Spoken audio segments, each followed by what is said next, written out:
stubborn people.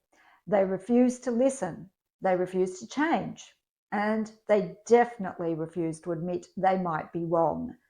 But what if I told you those behaviors aren't really caused by stubbornness?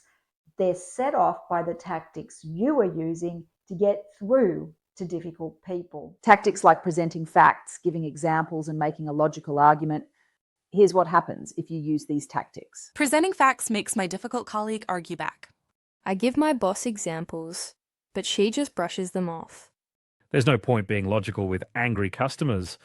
It just makes them angrier. Yes, if you want a stubborn person to listen to you, you need to stop using these tactics.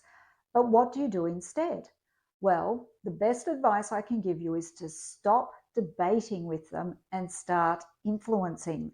This doesn't mean backing down or giving in. It means using 3 steps to become a powerful responder. Step 1 is calibrating the other person's behavior so you can pinpoint the precise tactics they're using to stay in stubborn thinking mode. Step 2 is regulating your emotions so you can feel confident and in control instead of frustrated and desperate to win them over. Step 3 is breaking through the stubborn person's defenses using powerful responding tactics. I teach exactly how to use each step in my course, Difficult People Made Easy. So if you want to know more about how to do this, check out the course using the link below this video. And remember, the secret to influencing stubborn people is to stop debating with them and to start being a powerful influencer.